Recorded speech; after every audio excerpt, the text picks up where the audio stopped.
And the Chevelle saga continues. Alright, so I'm not going to say a lot got done. A lot of little stuff again got done last week. Yesterday I couldn't work in here. I was too busy with other things. Stuff around the house and a couple of smaller jobs that I had to get finished up. And basically, so I really wasn't in here except for just a couple minutes to put this box in. I don't think you can see it on camera. But my box, the exhaust came. My stainless steel exhaust. So I think today I'm going to start mocking this exhaust up underneath. I have one additional thing to do underneath. I just have to do my vent line. I already got everything mounted. I just was waiting on some 3/8 line. And again, I got it from Evil Energy, the line. It was just quick, easy, and it's a good quality line, much better than what you get at the auto parts.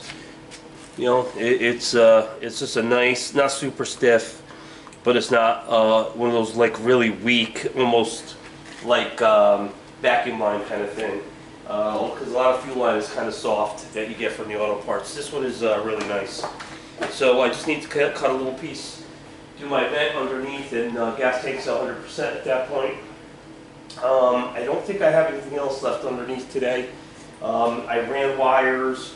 I insulated everything I needed to do with the heat shield and the steel and the stainless steel wire ties.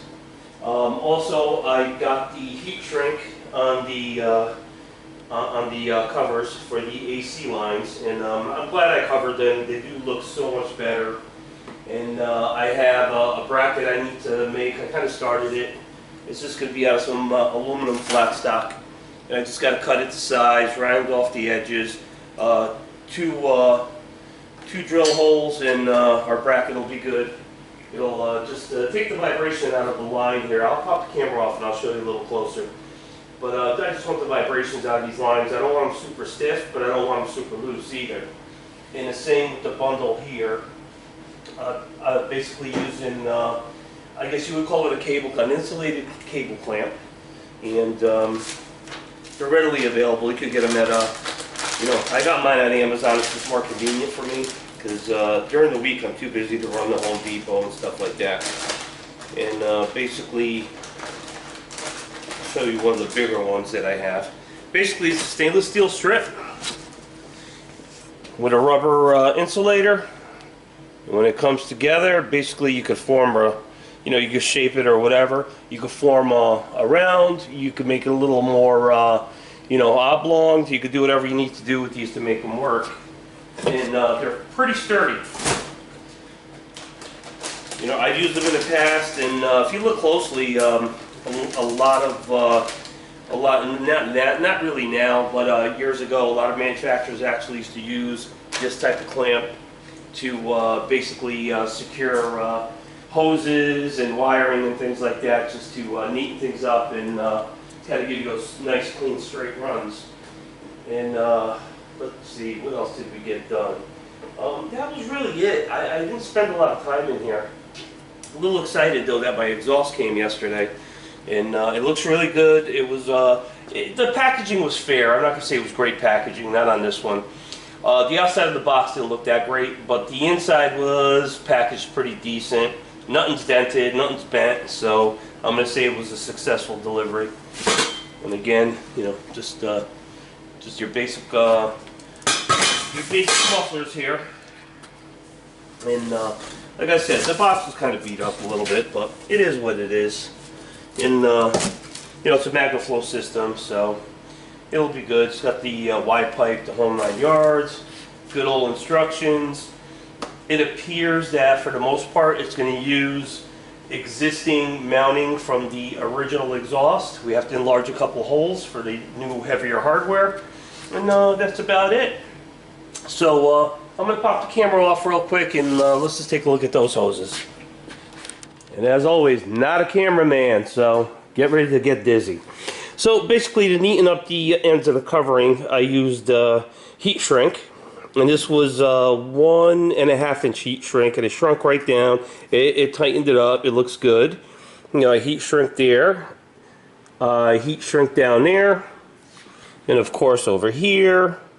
And it looks neat, and it's black, so it matches the the other clamps that I have here.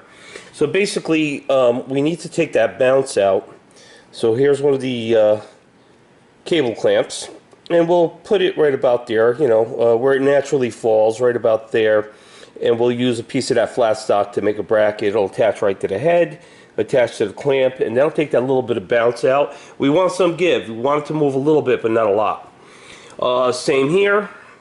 Here I'm using one of the bigger cable clamps, and I'm going to attach it right to the inner wheel well, and that'll take the bounce out of that, because these get a little bit heavy, and also with the vibration they're going to be bouncing around, so you want them to be somewhat sturdy. Again, you don't want them solid, but you want them to move a little bit, but you don't want them sloppy either. And then of course the battery cables. This one is attached through the wheel well. These are just guides. That's just a guide down there, just to kind of keep things separated, and that'll neatly fall right onto the battery there. Again, it's got a little give, so this way we're not making anything too rigid, so we're not going to have any worries of something getting torn out or vibrating to where the wires crack. Not that these would, because they're stranded anyway, but you never know. So you want to leave a little bit of flex in anything you attach. Too much rigidity is not really a good idea. And that's about all I really got done, was mock a few things up. I'll make that bracket today. I'm going to get that all buttoned up, and then one of my priorities is going to be to organize this disaster. I can't get to my tire machine right now. I can't get to my balancer, and I got to balance not only my Chevelle wheels, I need to balance my son's car wheels. That we need to change the last 2 rear tires, which I started that a little while ago, but we didn't have time. But yesterday we ended up doing at least the back brakes on it, so now all 4 brakes are brand spanking new, including the rotors. And I still have his other 2 tires sitting there right behind the top, right behind the box lid there. A little hard to see, but they're there. We were going to do them yesterday, but we got rained out, so it's been hot and miserable here, and it slowed me down a little bit. But once I'm done with my real work, I'm really not in the mood to come in here, even though it's air conditioned and very comfortable in here. It's just, I'm just not in the mood to continue working. That's the problem. I'm just too tired. It is what it is. You got to take a break once in a while. Yesterday, after I was done with work, I just came in here really to bring the exhaust in, and that was about it. Here's the exhaust. As you can see, it's just a bunch of pipes. But they're it's a quality exhaust. It's stainless steel, which is what I wanted, which is what most prefer. And also longevity is very good. I'm not going to have to worry about this thing beginning to get little rust spots and rot, even though it sits in the climate controlled garage and it's dehumidified when in between seasons. Still, exhaust rot no matter what you do. So and also got a nice bag of all accessories here, all the hangers and clamps and all that, and of course instructions, like we really need those. But like I said, it's a nice looking exhaust. It arrived safely. I think the price was fair. I think it was a little over $1,000, which is extremely fair for a performance exhaust. It's a MagnaFlow, so it's not inexpensive, or it's not a cheap knockoff. It's a real deal, and so that looks good. So let's get this camera back onto the stand, and today's going to be a little bit of a short video because I don't have a lot to show. Hopefully I'll get this place cleaned up, it'll look a lot better, and we can also start getting just a little bit closer to getting a second project in here.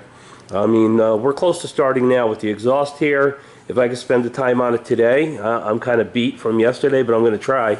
And hopefully that'll get all buttoned up, and we'll be ready to turn that key and fire. Some minimal stuff needs to be done. A couple plugs have to go in, phase the rotor, but I do got to get it on the wheels to phase the rotor because it's too high up to do that right now efficiently. And that's about it. And also I want to put a vacuum on the air conditioning to make sure we got no leaks. I want to get some of the moisture and stuff out of there, and leave the gauges on for about an hour just to see that everything is holding. So we're getting there. We're getting close. You know, Rome wasn't built in a day, and this Chevelle definitely was not built in a year. So it is what it is. We're getting there. We're trying. And like I said, a car is a car. You can't spend your whole life on the car unless you got nothing better to do and you got lots of money and no job. But you know, for me, it's a secondary thing. It's something I've waited many, many years. So if I have to wait another week to do something, it's not a big deal, even though I really don't want to wait that other week. No choice, have to. Work comes first, and house maintenance comes first, and there's a lot of other things that come before, you know, putting time, money, and effort in your car. But like I said, I would love to sit out here every day, get up early, get things done, call it a day early, and then move on to other little projects at home. But I don't have that luxury at the moment. Working on it, but I'm not there yet. All right, let's get this back on the stand and move on.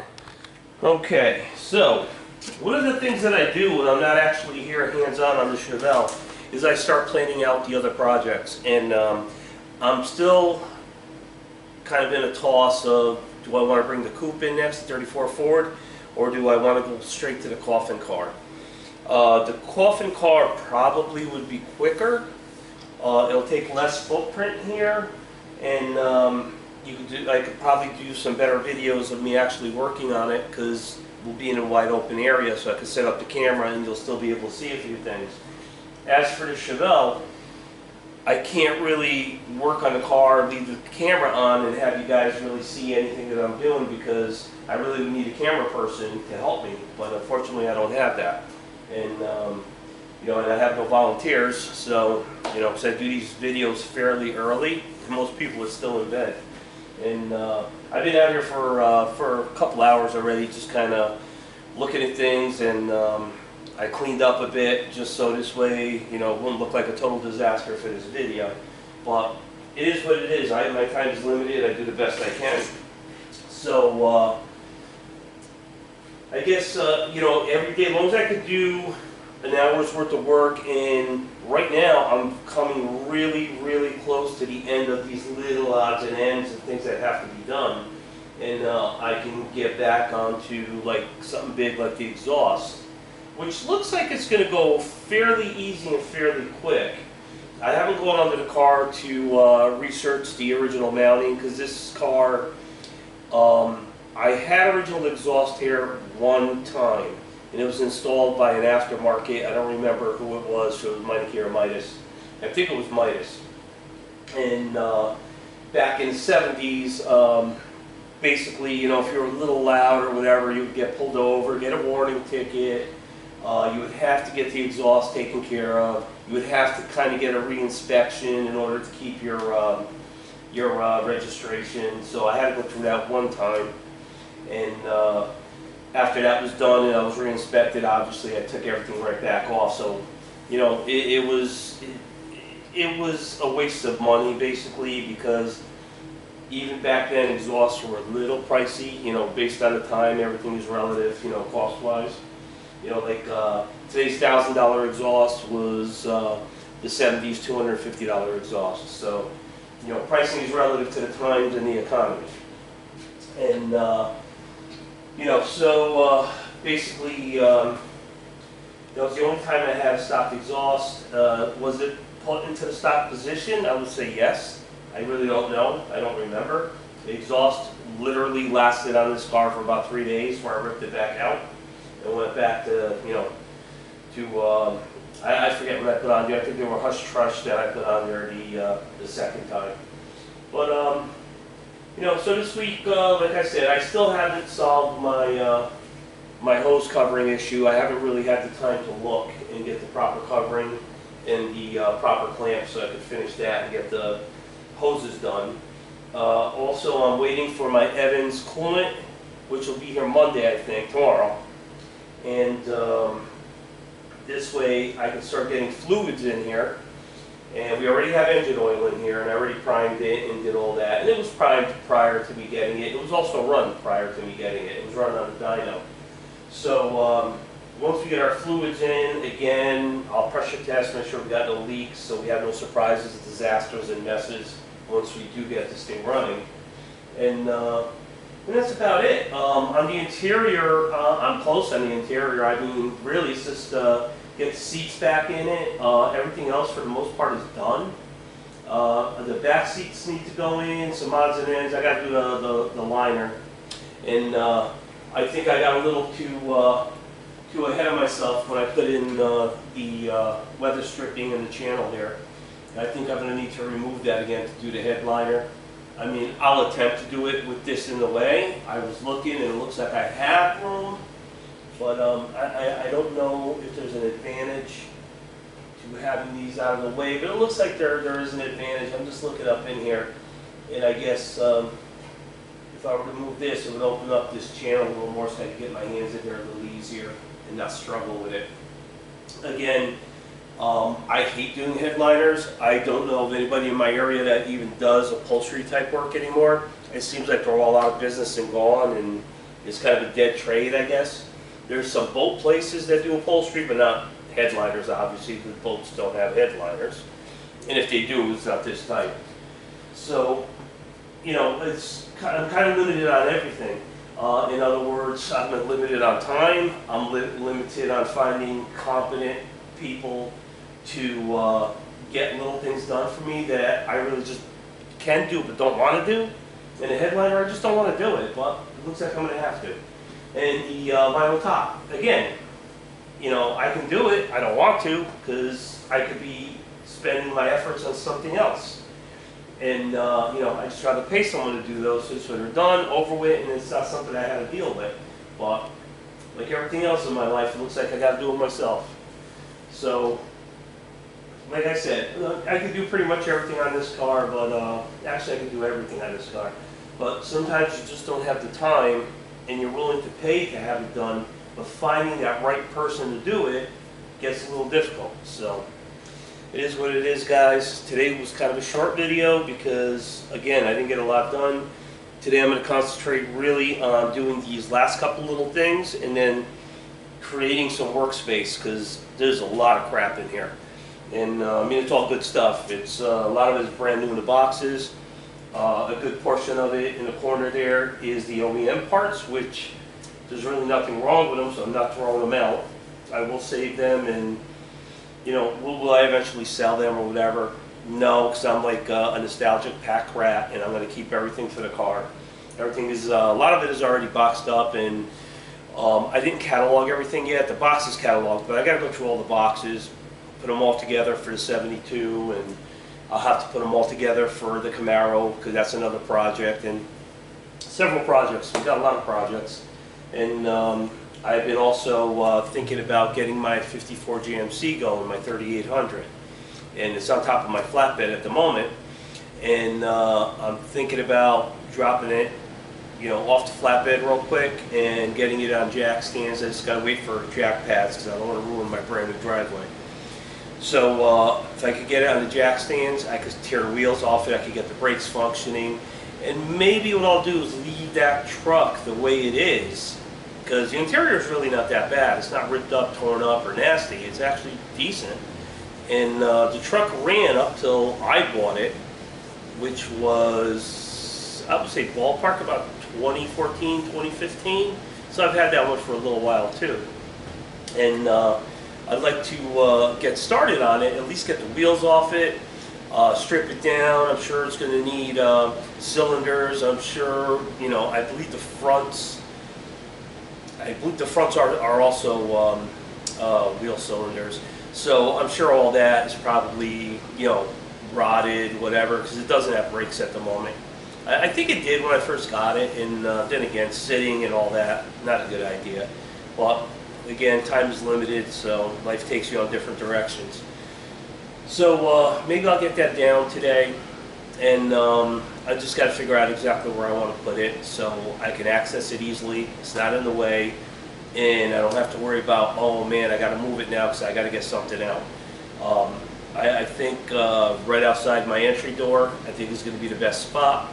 And again, I'm going to have to really think about that. And it's hot, hot, hot today too, and humid. And I don't know if it's going to happen. That part's going to happen today because I think I've had enough of humidity and heat for the week. So yesterday too, we did the brakes on my son's car. Man, was it humid. We beat the rain and all that, but you know, I wanted to kind of do the tires too, so I would have been completed and I didn't have to go back to that car. But the rain was coming in too quick, so we literally got the last lug nut on. It started drizzling. We got the tools away, and as we're walking in the door of the house, it came down like cats and dogs. You know, it's crazy. But all right, guys, enjoy the rest of your weekend. I'm gonna try to get something done in here today. Cleaning and organizing is something that really needs to be done, but I do want to get the odds and ends done, and I'm kind of anxious to kind of start fitting the exhaust. I'm gonna really try to get the exhaust at least started today, at least planned out, and know that it's going to fit without, you know, welding, banging, twisting, clamping, you know, all kinds of craziness. So from what I read on these instructions, everything should fit in the original spots with very limited, if any, modifications. So I guess I'll let you know how that works next week. Hopefully I'll get it in, or at least mocked up, so this way I know it works. And you know, from what I saw, it's supposed to. So sometimes my luck doesn't work that well, although I would say 99% of everything I did on this car aftermarket actually did fit. I didn't have to really do any type of really crazy modifications, grinding, you know, filing, cutting. I didn't really have to do anything. It really just all fit together, surprisingly. You know, I was very shocked. And also the aftermarket interior, I bought Legendary. Anything that was available from Legendary, that's what I bought. And it fit the car like a glove. And from what I can remember, my original interior did not fit as well as this Legendary interior. And I was really shocked, especially when I put the dash pad on. Just the way it clipped in and fit, it was like, wow, that's really tighter and cleaner than my original. And I was amazed, but very happy.